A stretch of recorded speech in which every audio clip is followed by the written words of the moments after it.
aí, moçada, tudo bom? Tô eu aqui de volta, professor Ferrari, para a gente falar sobre o último dos três grandes pensadores da sociologia clássica, mais um alemão, o Max Weber.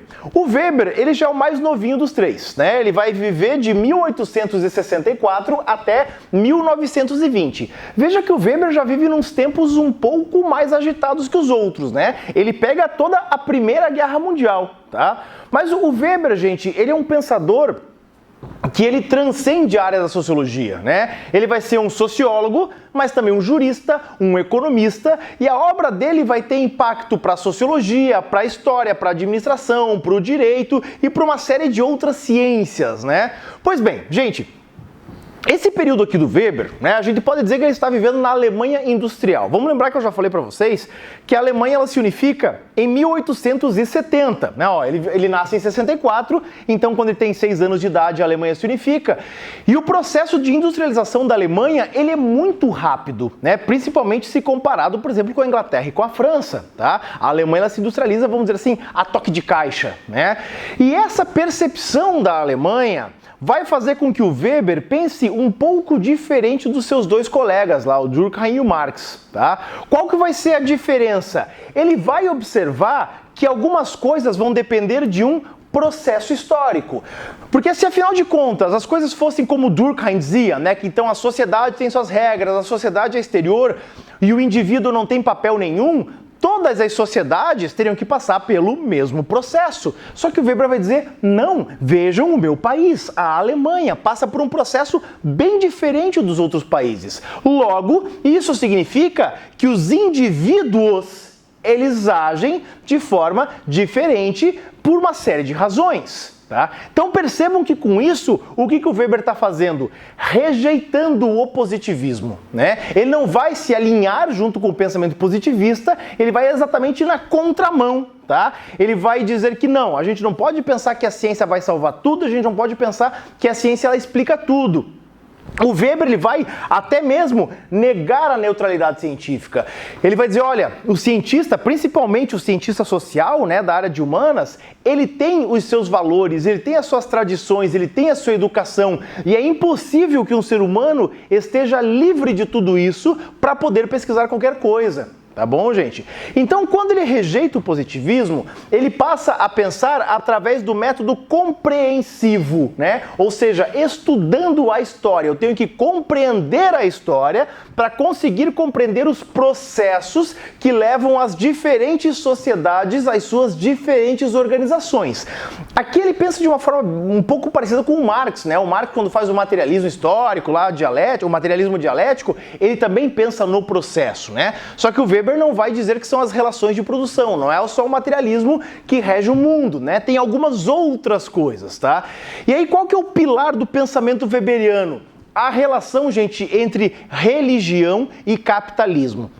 Se você for lá no nosso canal do YouTube, tem aquela aulinha bacana sobre racionalização, tá? Então assiste de volta aquela aulinha, porque ela é necessária aqui, ó. O que é a racionalização? Já falei lá, né? É a ideia do ganhar dinheiro como um valor de vida.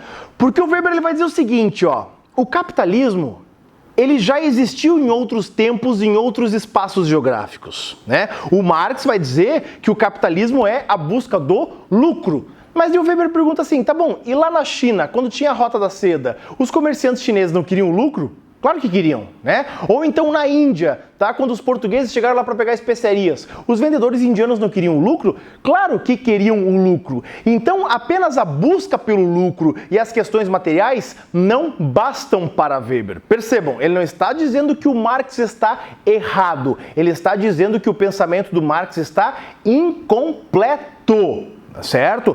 Logo, o que ele vai dizer? Não basta o desejo do lucro, eu tenho que transformar, eu tenho que racionalizar a busca pelo lucro. Opa, eu tenho lucro, quero mais lucro, ok. O que eu posso fazer para ganhar mais? Só que não é apenas isso, é aquela questão do desejo pessoal, um desejo interno, um desejo praticamente religioso, um desejo racionalizado. Aulinha do YouTube, vê lá, tá? Então isso aqui é muito importante. E isso aqui, vamos lembrar, para o Weber, surge a partir do calvinismo. Por isso que a reforma protestante é muito importante para o Max Weber. Eu já estou falando isso a vocês há algumas aulas, tá? Mas então percebam que realmente é fundamental para entender o pensamento weberiano é entender a reforma protestante e aquilo que o próprio Weber vai chamar de influxos da reforma, né? Ou seja, consequências da reforma, tá, gente?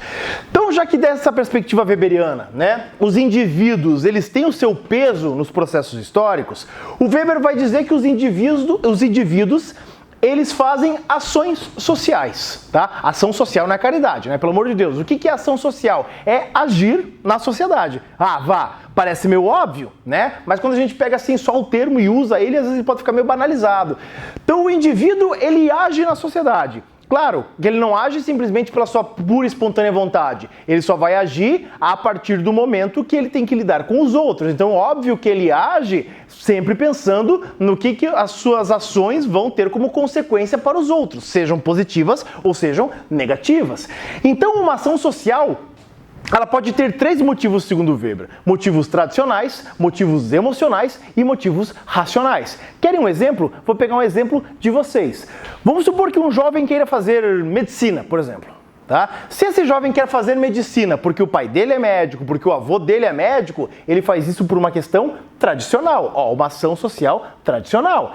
Agora o jovem ele quer fazer medicina porque ele acha demais ser médico, ele acha legal usar o jaleco, aquela figura do médico, de salvar vidas, não sei o que, ele tem uma relação emocional com essa ação social. Tá? Claro, percebam, essa ação social ela pode ser tradicional e emocional ao mesmo tempo, não tem nenhum problema, né? Olha, por que eu adoro a figura do médico? Porque meu pai era médico, as duas coisas elas estão interligadas. E que pode interligar também a terceira questão aqui, o racional. Por que eu quero ser médico? Porque é uma profissão boa, uma profissão que pode me garantir uma estabilidade financeira. Se eu entrar na universidade e já começar a pensar num concurso público, quem sabe eu posso ganhar X dinheiro, ou seja, eu estou racionalizando a minha ação, eu estou pensando nela, né? Então percebam que ela pode ter esses três elementos, tá bom, gente? Além dessa ação social, dentro da questão da interação, né, dos seres humanos, das relações de convivência, das relações sociais e relações de poder, o Weber ainda vai falar sobre um conceito que é muito importante, que é a dominação legítima. Atentem para a dominação legítima, porque isso aqui pode aparecer uma prova fácil. É um dos conceitos mais famosos do Max Weber. Isso aqui vai ser estudado no curso de Direito, no curso de Administração, no curso de História, no curso de Sociologia, porque é um conceito que fundamenta o entendimento da hierarquia da sociedade, tá? Então, o que é a dominação legítima? Primeiro, o próprio nome já diz, né? É uma dominação, um domínio, um poder, uma relação de poder que é legitimada, ou seja, que é aceita por quem é dominado, por quem é mandado.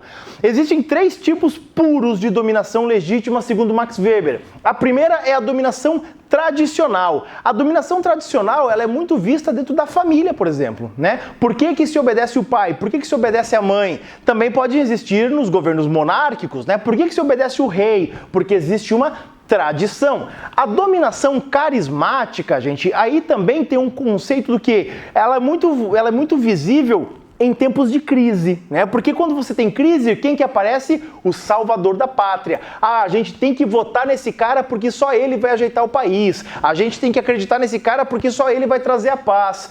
Isso aqui é muito visível dentro da religião, por exemplo, né? Os pastores, o Papa, a própria ideia de Jesus Cristo, Maomé, esses caras eles têm a sua dominação carismática, ok?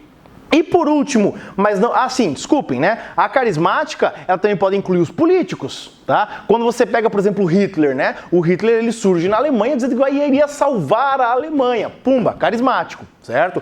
E por último, mas não menos importante, nós temos a dominação racional legal, né? O que é a dominação racional legal? É aquela que age por um conjunto de leis. O que quer dizer isso? A lei é feita, né, de uma forma, vamos dizer assim, independente para regular as pessoas. Aqui nós podemos encaixar, por exemplo, o Estado, nós podemos encaixar empresas, nós podemos encaixar tudo aquilo que tem, vamos dizer assim, o seu funcionamento por meio de um estatuto, certo, moçada? Então, por enquanto, nós vamos ficando aqui. Não esqueçam de dar sempre uma olhadinha lá no material, né? Ler o material, fazer os exercícios, conferir com os gabaritos, tá bom? E vão estudando, vão assistindo às aulas sempre que precisarem. E nós vamos ficando por aqui. Um abraço e até a próxima.